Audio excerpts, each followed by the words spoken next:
Assalamualaikum warahmatullahi wabarakatuh. Innal hamdalillah alladzi an'ama 'alaina bi ni'matil iman wal islam.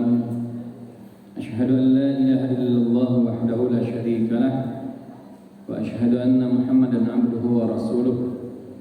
Allahumma shalli ala Muhammad wa ala alihi wa ashabihi ajmain. Subhanaka la ilma lana illa ma 'allamtana innaka antal alimul hakim. Allahumma anfa'na bima 'allamtana wa 'allimna bima yanfa'una wa zidna ilma.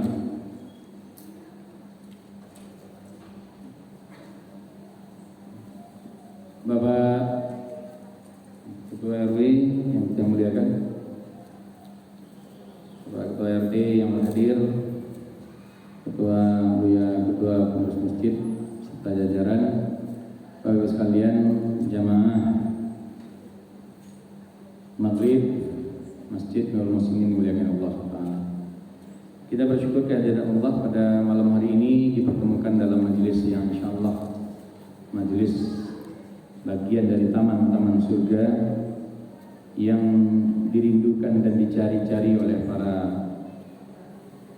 ulama, orang-orang terdahulu sangat bergiat untuk mendapatkan majelis-majelis ilmu, dan alhamdulillah kita diberikan fasilitas yang mudah oleh pengurus masjid untuk dalam sepekan itu banyak kesempatan kita untuk tetap berada di majelis ilmu.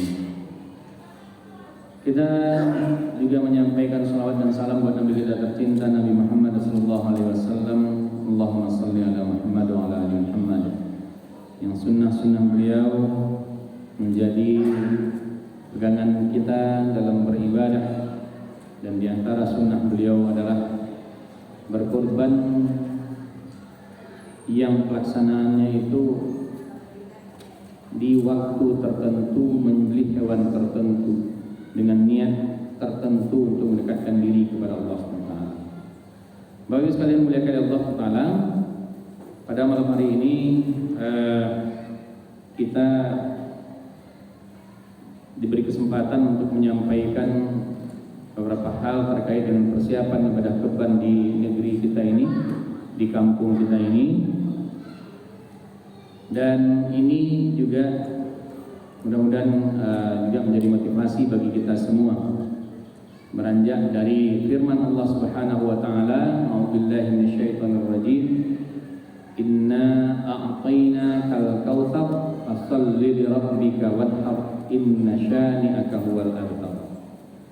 Sungguh kata Allah, kami telah anugerahkan kepadamu al-kautsar. Para ulama tafsir juga memaknai al-kautsar itu dengan nikmat yang amat banyak. Dan nikmat, diantara nikmat terbesar adalah al-kautsar itu sendiri, telaga Rasul di hari akhirat kelak. Tapi di dunia ini Allah sudah sebutkan kepada kita ada nikmat-nikmat yang Allah berikan dengan amat banyak kepada kita semua. Nah, nikmat yang banyak itu kita iringi kemudian dengan apa yang disampaikan oleh Allah, difirmankan oleh Allah, fasholli li rabbika wanhar.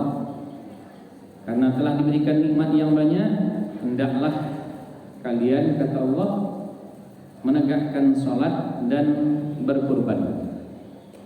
Para ulama tafsir memaknai pengiringan kata salat dengan kata kurban ini sebagai bentuk penekanan pentingnya ibadah kurban.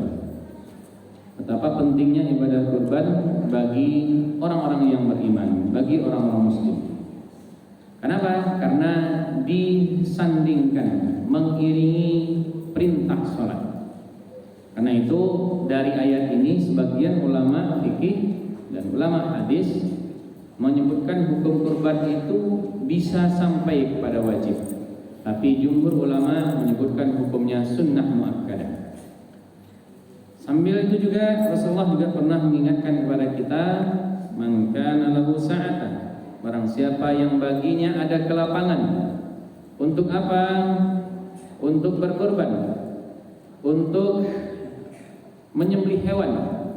Tapi kata Rasulullah, walam yudhi, tapi dia tidak berkorban, dia tidak menyembelih. fala yaqrabanna musallana. Maka kata Rasulullah, janganlah hendaknya dia mendekat ke tempat sholat kami. Ini peringatan keras dari baginda Rasul bahwa ibadah kurban itu ibadah yang amat penting, sampai-sampai Rasul pun kembali menggandeng kata sholat dengan isyarat ibadah kurban ini. Tak dibolehkan kita mendekat tempat sholatnya kalau tak mau berkurban. Ya, nah inilah juga menjadi dasar bagi sebagian ulama menyebutkan bahwa ibadah kurban itu wajib. Ya, sebagian kecil. Dan ini orang-orang terdahulu, para sahabat, para ulama tabi'in, mereka memang berupaya keras untuk bisa menunaikan ibadah kurban. Walaupun satu ketika Abu Bakar As-Siddiq ketika dia menjadi khalifah, dia suatu hari, satu tahun atau dalam pelaksanaan ibadah kurban di salah satu tahunnya, beliau tidak ikut berkurban, tapi beliau pergi ke pasar membeli daging di pasar. Riwayat menyebutkan dia beli daging 3 kilo. Kemudian daging itu dia makan, dia bagi-bagikan. Dia katakan ketika ditanya oleh sahabat yang lain, kenapa engkau tidak berkurban tahun ini? Maka dikatakan oleh beliau, aku juga khawatir kalau nanti dianggap sebagai sebuah kewajiban. Ya, karena Rasul memang tidak mewajibkan secara langsung tentang pelaksanaan ibadah kurban ini. Nah, inilah kemudian menjadi dasar bagi sebagian ulama dan jumhur ulama bahwa ibadah kurban itu hukumnya sunnat muakkadah, sunnat yang ditekankan dengan sangat, gitu ya. Dan orang ulama fikih kalau sebut sunnat muakkadah itu dekat dengan wajib, mendekati wajib. Bapak sekalian muliakan Allah SWT, insya Allah pelaksanaan ibadah kurban di tempat kita tahun ini kita tunaikan. Dan pemerintah malam kemarin sudah membuat atau sudah melakukan sidang isbat penetapan 1 Zulhijjah 1446 Hijriah.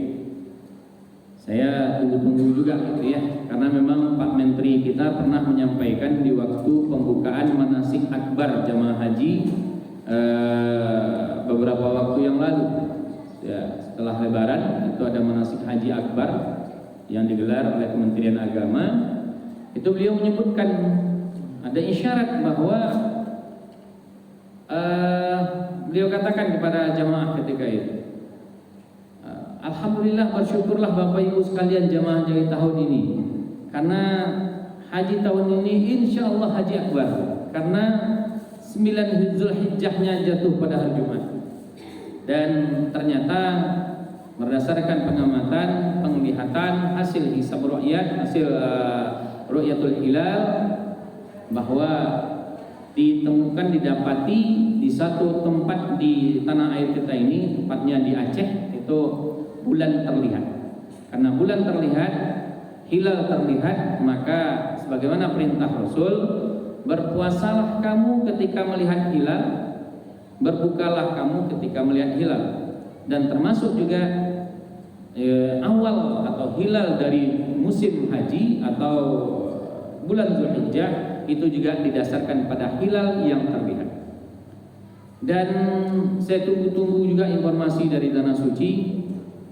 Itu kemudian saya dapatkan bahwa insya Allah tahun ini sama, ya, karena di Tanah Suci pun tadi malam, itu tengah malam, saya kebetulan masih ada kerja malam tadi, itu sampai jam 1 gitu. Saya lihat jam 1 itu di siaran langsung Masjidil Haram itu sudah mulai bertukar, tanggal 29 Zulqa'dah bertukar menjadi tanggal 1 Zulhijjah. Tadi juga siang dan sore tadi saya lihat juga masih tanggal 1 Zulhijjah. Artinya insya Allah Lebaran haji tahun ini insya Allah sama.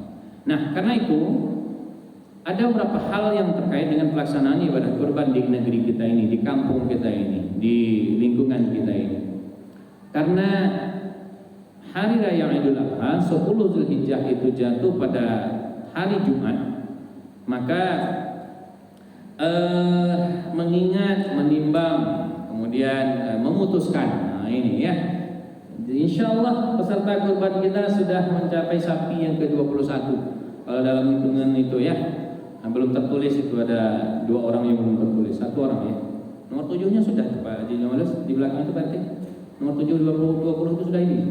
Belum ya? Berarti baru satu di nomor 7, kemudian 1 di nomor 21, kelompok 21. Di kelompok 21 masih kurang 6 orang lagi insyaallah ya. Nah, ini cukup banyak. Kita gembira bahwa antusiasme, semangat ibadah kurban jemaah kita, warga kita, masyarakat RW 06 ini luar biasa. Ya, tinggi dan selalu tinggi. Ya, pernah kita mencapai 24 ekor ya. Ya. Tapi nanti insyaallah akan ada kambing-kambing juga. Akan ada kurban kambing, kita akan juga nanti menunggu informasi. Nah, karena banyaknya hewan kurban itu, maka jika dilaksanakan di hari Jumat, tentu saja ada waktu yang berjeda ya, ada waktu yang membatasi, yakni untuk pelaksanaan ibadah Jumat.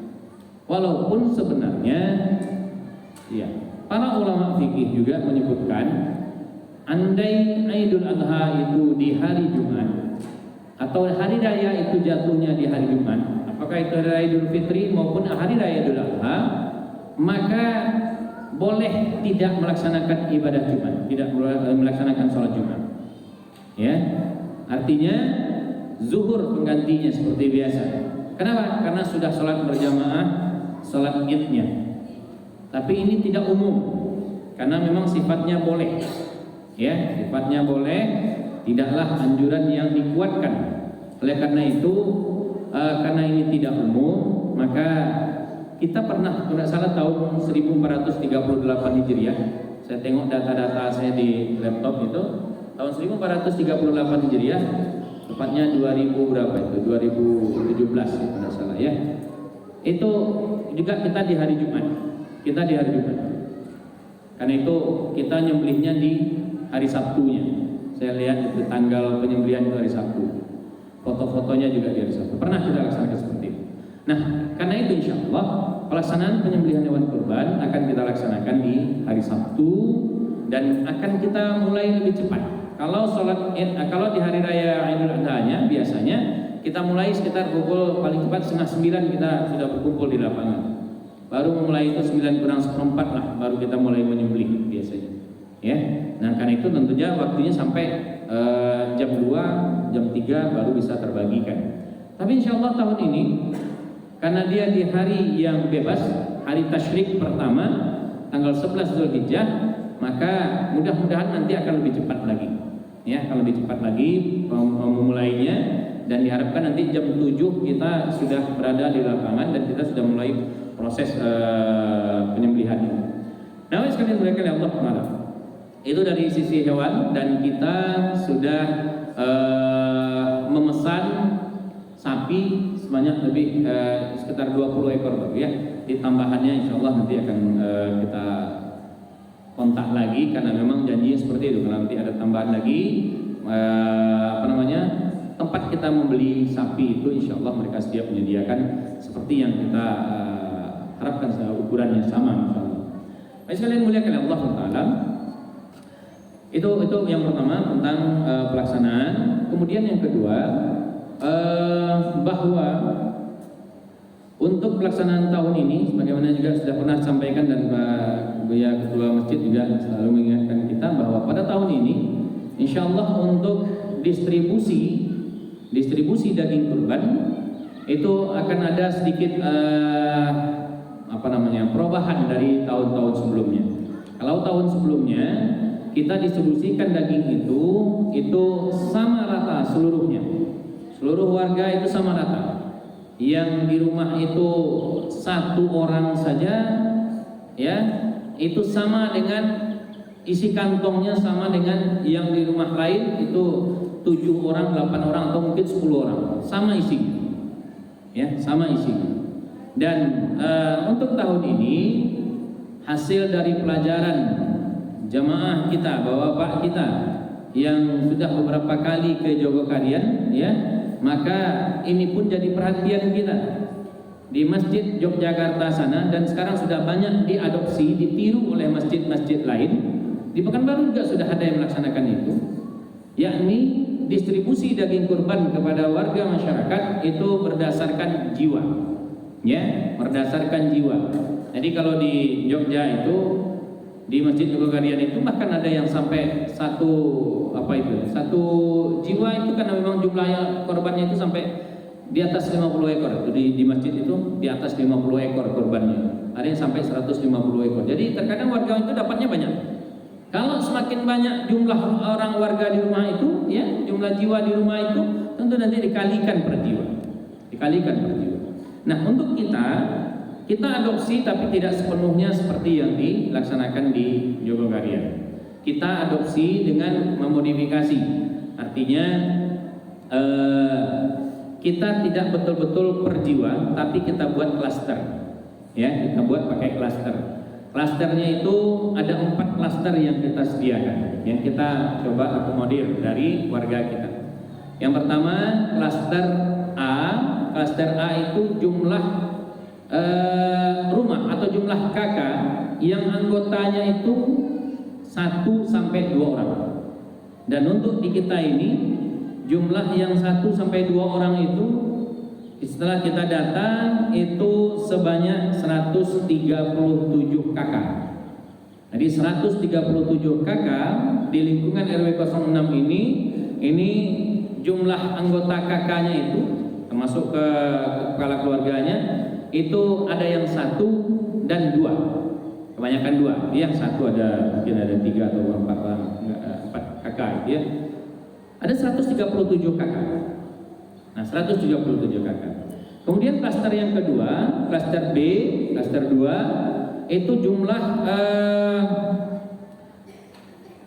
jumlah jiwa yang ada di rumah itu 3 dan 4, 3 sampai 4 orang.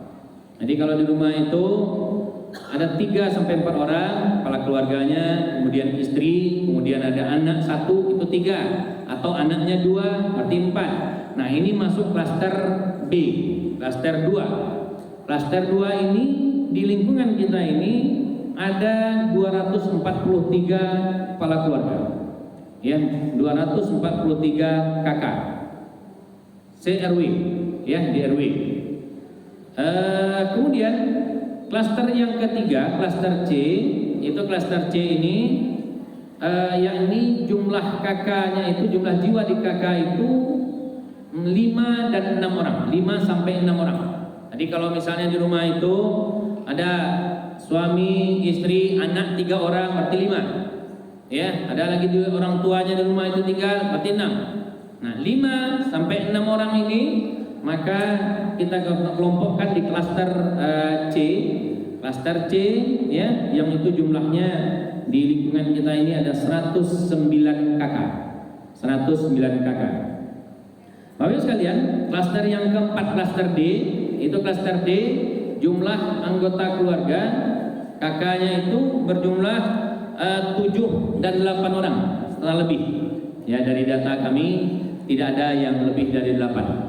Jadi semua data yang masuk dari RT itu tidak ada yang 8 lebih, tidak ada yang lebih dari 8. Yang 8 ada mungkin 2 kalau nggak salah, yang 7 itu banyak ya. Nah, tapi total seluruhnya untuk klaster D ini, klaster 4 ini ada 11 KK, ada 11 KK. Bapak Ibu sekalian,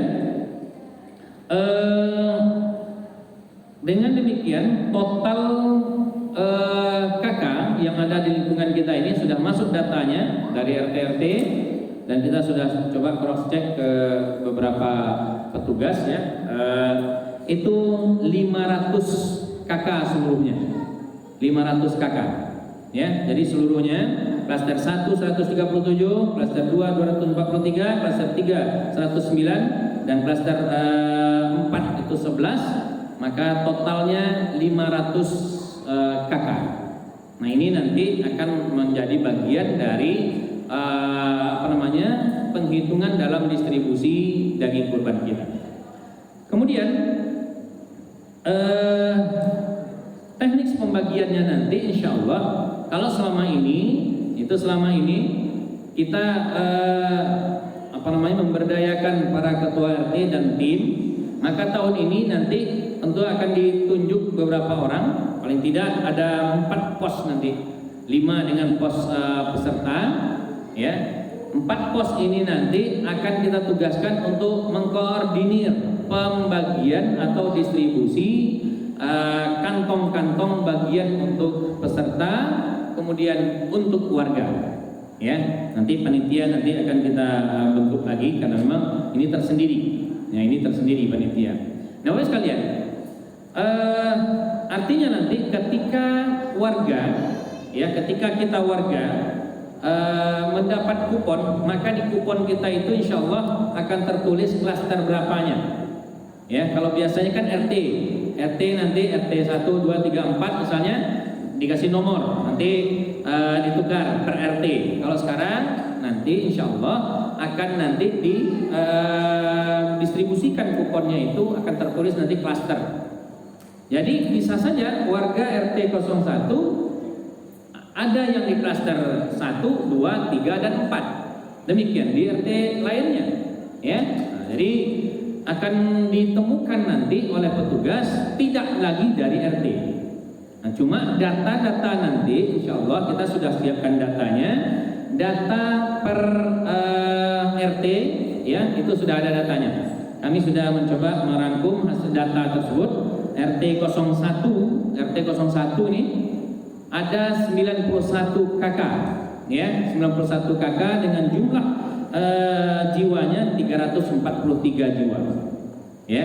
RT 02 151 KK dengan jumlah jiwa 549 jiwa, ya, 151 KK 549 jiwa.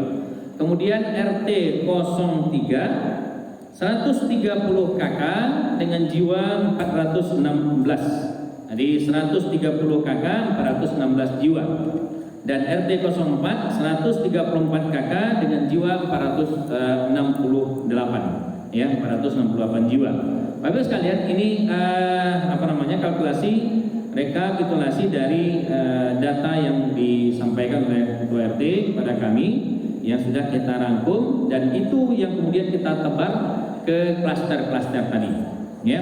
Jadi total seluruhnya 500 KK, kalau jiwanya itu 1.700 sekian, ya, 1.700 sekian jiwa. Itulah kira-kira warga masyarakat kita, ya, warga masyarakat di lingkungan RW 06 ini, sekitar 1.700 lebih. Nah, ya, Bapak sekalian muliakan oleh Allah Taala, ini untuk distribusi. Dan ketika nanti dagingnya, kita tadi sampaikan bahwa distribusi dagingnya tidak lagi sama. Jadi klaster 1 berbeda dengan klaster 2, berbeda dengan klaster 3 dan klaster 4. Perbedaannya nanti kira-kira kita gambarkan seperti ini. Misalnya di klaster 1 itu isi kantongnya itu daging murni itu sekitar 1 kilo misalnya. Ini misal ya, nanti akan melakukan penyesuaian ketika kita mendapatkan angka realistis, angka pastinya dari hewan kurban yang setelah disembelih. Nah, misalnya begitu. Di klaster 2 itu nanti naik jadi misalnya 2 kilo. Klaster 3 2,5. Klaster 4 3. Nah, jadi kira-kira seperti itu nanti penghitungan klasternya, penghitungan pembagiannya. Nah, sehingga nanti kita kita harapkan ada unsur atau sifat keadilan dalam proses pendistribusian daging kurban kita pada tahun ini. Itu untuk distribusi. Kemudian untuk panitia, ya, untuk panitia, sebagaimana hasil keputusan rapat kita di awal, ya, di bulan yang lalu menjelang habis Idul Fitri, kita rapat ketika itu 2 pekan setelah Idul Fitri, disepakati bahwa untuk panitia itu tidak diambilkan dari daging kurban, jadi tidak diambilkan dari hewan kurban. Dan ketika itu kita sepakati, kita memohon kepada para peserta kurban untuk menambah biayanya. Jadi ada infak khusus pembelian sapi khusus. Yang sapi khusus ini itu jenis kelaminnya betina, ya, jenis kelamin betina.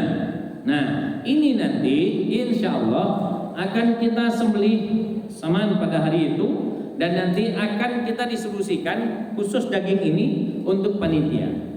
Ya, jadi untuk panitia kita ambilkan dari sapi yang berbeda, sapi betina insya Allah. Ini juga sudah dalam proses untuk pembeliannya.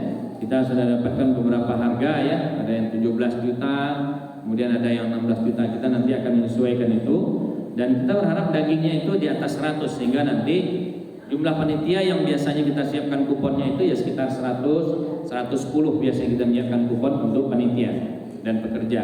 Nah, sekalian muliakan Allah Taala. Ini untuk panitia ya. Jadi insya Allah sebagaimana yang selalu atau mungkin kita pertanyakan kepada para ustadz kita ketika menyampaikan kajian tentang kurban, apa sih hukumnya panitia makan daging kurban? Nah, ini insya Allah pada tahun ini terjawab, dan ini perbaikan yang memang harus kita terus lakukan, bahwa tahun ini insya Allah kita tidak lagi mengambil bagian dari daging atau hewan kurban, tapi kita sediakan hewan khusus, yakni juga bagian dari infak sedekah peserta peserta kurban. Kita tidak bisa sebutkan itu upah karena memang agak susah juga mengupah panitia pekerja itu ya. Tapi kita bentukkan dalam bentuk daging sebagai satu hati saja untuk bapak-bapak saudara kita yang bekerja pada itu. Bapak sekalian, kemudian untuk konsumsi ya, untuk konsumsi. Nah, ini sampai sekarang memang belum terputuskan betul apakah konsumsinya cukup panitia saja, nanti disediakan oleh panitia dalam bentuk nasi bungkus atau dalam bentuk yang lain. Nah, beberapa perbincangan, dan ini baik ya, bagus, kita coba diskusikan juga dengan ustaz-ustaz kondang gitu ya. Ini bagus, tapi syaratnya tidak mengambil dari daging sapi atau daging kurban ya, tidak mengambil dari daging kurban.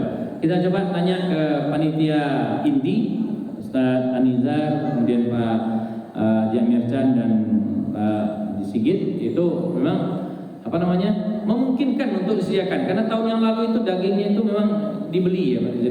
Kita beli daging lain, daging di luar, itu yang dimasak oleh ibu-ibu kita, kemudian itu yang dimakan bersama, sehingga yang ikut makan itu bukan panitia saja, tapi seluruh yang mau ikut makan silakan. Anak-anak kita, ibu-ibu kita yang hadir bersama ikut menyaksikan sini, silakan makan ramai-ramai sekampung gitu. Nah, memang beberapa waktu yang lalu saya juga mendengarkan tausiah terkait kurban ini, belajar juga bahwa kalau memang untuk makan bersama sekampung itu tidak apa-apa kalau diambil dari daging kurban. Nah, itu kata beliau ya, itu semacam fatwa beliau. Kenapa? Karena memang daging kurban itu untuk bersama, bukan untuk panitia saja. Tapi kalau untuk panitia bisa jadi dianggap upah, dan upah tidak boleh diambil dari daging kurban. Ya. Tapi ini juga masih kita cari aman saja. Kita cari aman saja. Kalau memang insyaallah nanti Pak Bendahara, Pak Amir nanti memungkinkan untuk menghitung-hitung berapa sih keperluan ya. Biasanya yang bagian konsumsi nanti kita serahkan Pak Sigit ya. Pak Sigit nanti coba kalau siapa ibu-ibunya, sebagaimana kemarin ada saran ya, nanti akan dipilih 7 ibu-ibu, tidak semua ibu-ibu, tapi nanti mungkin dari RT 1 minta ibu 2 orang misalnya, atau 3 orang, nanti RT 2 berapa gitu ya, masa di satu tempat 1 orang koordinirnya betul-betul ibu-ibu itu, tidak gotong royong lagi, supaya apa? Supaya nanti tidak saling tunggu-menunggu gitu ya. Nah, ini insyaallah nanti dalam beberapa hari ini kita akan coba diskusikan. Minta tolong Pak Sigit nanti memastikan ibu-ibu untuk tugas itu nanti ya. Baik sekali muliakan Allah Taala. Ini untuk untuk konsumsi kita, dan memang kita berharap bahwa momentum Hari Raya Idul Adha betul-betul sebagai hari raya, hari kita merayakan. Dan salah satu instruksi Rasul terkait dengan hari raya itu adalah pertama makan-makan, yang kedua pakaian. Ya. Pakaian, ini isyarat Rasul tentang pakaian ini biasanya digambarkan untuk anak-anak gitu ya. Kalau anak-anak, belikan baju baru untuk anak-anakmu. Jangan biarkan, nah kira-kira begitu ya, kira-kira begitu. Tapi salah satu yang paling utama itu memang makan-makan. Jadi hari raya itu identik dengan makan-makan. Ya, nah karena itu tentu akan sangat baik ya kalau memang kita bisa seperti tahun yang lalu makan bersama di sini. Dan tahun yang lalu memang ada jamaah kita yang peserta kurban, yang kurbannya hewan kambing itu mewakafkan, menginfakkan lagi kurbannya itu untuk dimasak dan makan bersama. Ya, kalau nggak salah 2 ekor kemarin Pak Sigit ya, 2 ekor ya, Pak melihat 1 ya. Mudah-mudahan nanti juga akan ada.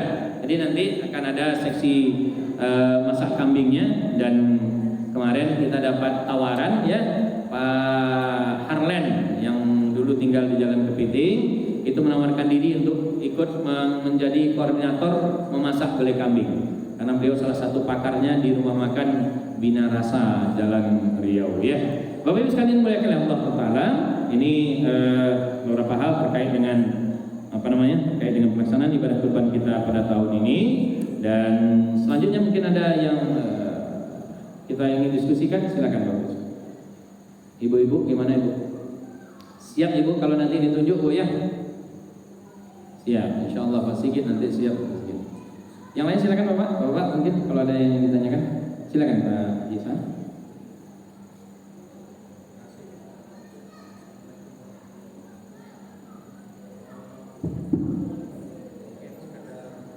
Mengingatkan tadi ada kupon berbeda klaster.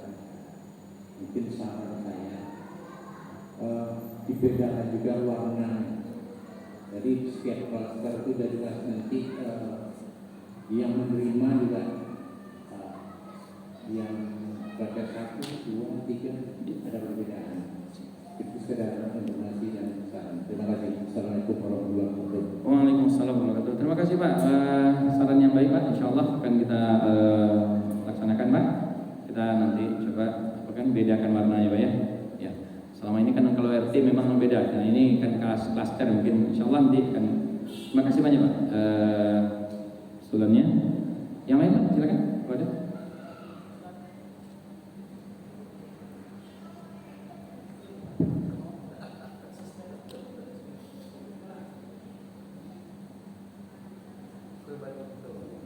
Assalamualaikum warahmatullahi wabarakatuh. Waalaikumsalam warahmatullahi wabarakatuh. Cuma saran aja Ustaz dan masukan. Gimana kalau baiknya antara daging dengan perut sama tulang itu dipisah kantongnya. Jadi bagi warga yang mau ngambil tulang sama perut silakan, atau yang enggak, atau daging aja juga silakan. Atau ada yang mau ngambil 2 juga silakan untuk perut sama tulang, karena mungkin banyak juga warga yang lain nyampe di rumah perut sama tulang itu kita buang aja gitu, jadi sia-sia gitu. Terima kasih Ustaz. Baik Pak, terima kasih Pak. Subhanallah, ini hasil yang bagus Pak.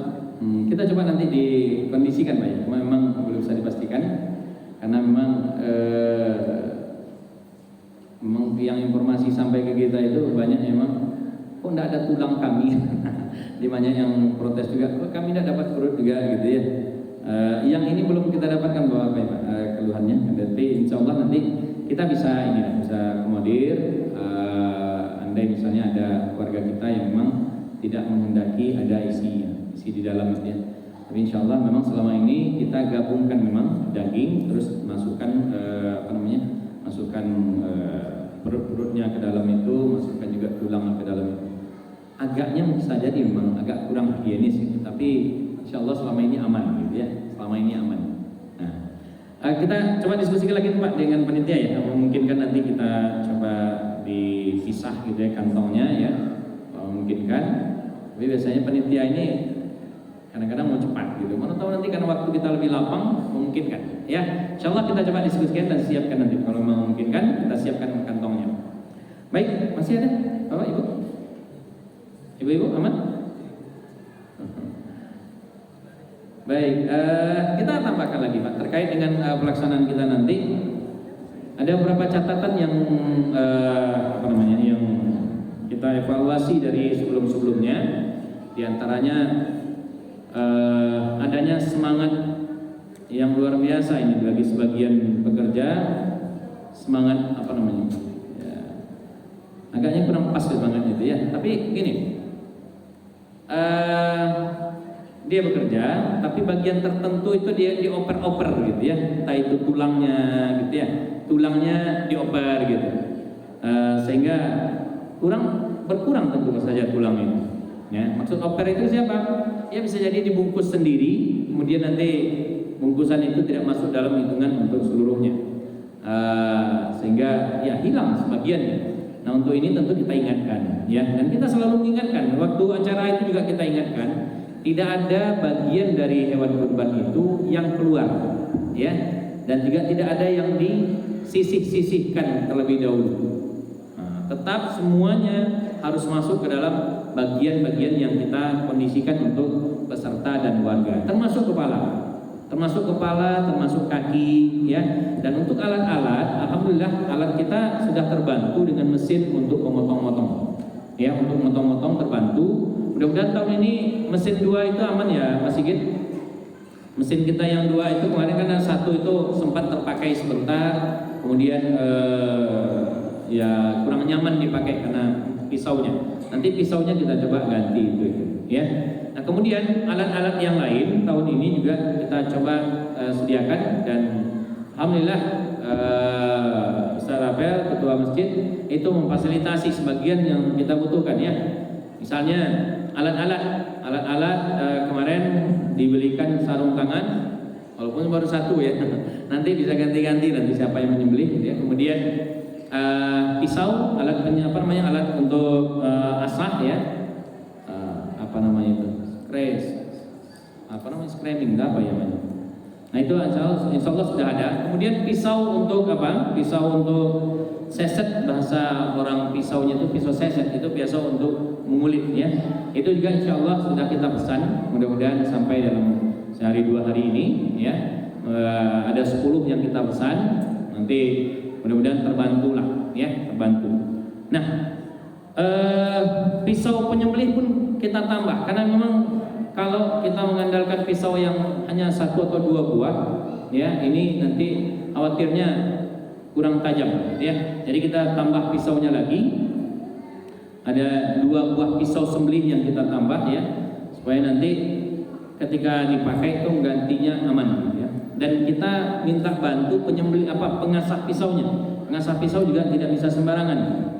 Kita tahun kemarin minta bantu dengan Ucok Pasar Ibu. Ucok yang dulu tinggalnya di Jalan Duyung, punya kedai sebelah. Dia termasuk ya warga kita, ikut panitia bersamanya. Kita minta bantu asahkan dengan dia. Tapi tahun ini belum tahu nih karena dia jauh. Dia itu memang punya keahlian sendiri. Pisau kita di harga di bawah 500. Kalau di harga di atas 1 juta, apalagi pisau teman-teman kita yang Ustaz kayak Ustaz Nasri, Ustaz Saifullah, ya, Ustaz apalagi itu, Ustaz Tukiman, itu pisaunya di harga, Ustaz Nasri itu pisaunya harga 11 juta. Pisaunya itu. Jadi 1 kali asah itu bisa untuk 50 ekor menyembelih. Tapi pisau kita ini, pisau yang di harga di bawah 500, itu terkadang 3 kali sembelih saja sudah mulai terasa agak kurang tajamnya.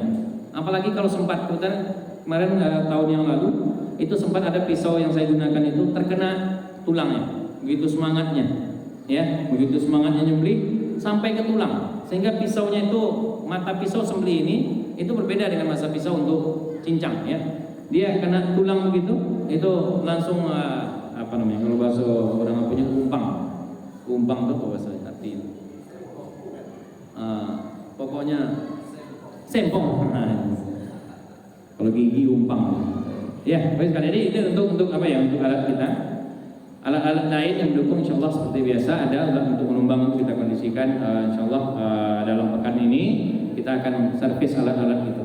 Kemudian untuk pekerja. Nah, ini pekerja, alhamdulillah juga masjid memfasilitasi kita kemarin untuk 5 orang pekerja, calon pekerja yang kita harapkan nanti punya kita harapkan punya pengalaman, punya ilmu untuk kemudian nanti bisa menguliti. Tapi memang kita antar kemarin saya, Sarapel, Pak RT, mana Pak RT? Pak RT, Pak Levi, ya, kami bertiga kemarin ngantar ke sana. Saya kebetulan di dalam itu sampai selesai gitu, ya. Memang untuk menguliti agak apa gitu, agak ini, karena kita bisa mengikuti mereka. Kenapa tak bisa? Di sana itu mereka nguliti kadang-kadang di kulit, kadang tidak. Kadang di babat saja itu daging-daging dipisahkan, itu aja. Nanti orang pasar yang mengulitinya. Nah, itu yang banyak seperti itu. Sebagian menguliti sama seperti kita menguliti, Pak. Sama seperti itu. Tapi saya bilang ke teman-teman ketika itu ada 5 orang teman-teman kita yang warga kita, perhati tengok saja bagaimana dia mudah untuk menguliti yang ada itu saja. Kalau yang kan tak banyak memang. Malam itu ada 30, kami berangkat ke sana jam setengah 12, mulai bekerja itu jam 12, itu pulang jam 3 gitu ya. Dari subuh baru sampai di rumah. Ya, itu karena memang kerjanya itu tengah malam. Nah, alhamdulillah mudah-mudahan nanti yang 5 orang ini paling tidak punya semangat dulu ya, punya semangat karena sudah melihat di sana, sudah punya pengalaman. Dan 1 orang itu kita minta kemarin bersama karena mereka mendesak juga, ya kita desak juga untuk ikut menyembelih di sana 1. Kalau saya kebetulan nyembelihnya 2 ekor. Itu sapinya memang sapi yang 1 ton gitu ya, sapi-sapi yang besar itu, sapi Australia. Teman tadi kita minta nyembelih 1 ya, ini baru pertama kali dia nyembelih. Nah, sekalian, ini nanti kita harapkan nanti ada pengalaman pernah melihat dan nanti akan memberi bantuan untuk memudahkan kita diantaranya, walaupun saja tidak cukup untuk upaya-upaya kita yang memang sapi kita banyak. Dan terakhir kami sampaikan nanti insyaallah pekerja itu nanti ada sekitar 20. Kelompok 1 nanti ikut juga bekerja di sapi kelompok 15, kelompok 10 misalnya, atau kelompok 11. Sehingga nanti dia tidak lama menganggur kira-kira. Kelompok 1 selesainya cepat, kelompok 2 selesainya cepat. Sehingga nanti di kelompok terakhir orangnya kadang-kadang tak ada. Nah, itu nanti kita minta bantu dan insyaallah di rapat panitia nanti kita sampaikan lagi ya, agar dia yang kelompok 1 bisa membantu di kelompok 11 dan kelompok-kelompok terakhir. Bapak Ibu sekalian, doa kita Allah mudahkan urusan kita. Allahumma la sahla illa ma ja'altahu sahla wa anta taj'alul hazna idza syi'ta. Allah yang Maha memudahkan, ya Allah mudahkan kami dalam urusan kita ini, kami ini. Pelaksanaan ibadah kurban tahun ini mudah-mudahan dapat diselesaikan sebaik-baiknya dan semua masyarakat yang berkurban mendapatkan pahala sebagaimana Allah janjikan, diantaranya menjadi kendaraan di alam akhirat kelak, kendaraan terbaik mengantarkan mereka masuk ke dalam surga Allah SWT. Demikian kita tutup dengan doa kafaratul majelis. Subhanaka Allahumma wa bihamdika asyhadu an la ilaha illa anta astaghfiruka wa atubu ilaik. Alhamdulillahirabbil alamin. Assalamualaikum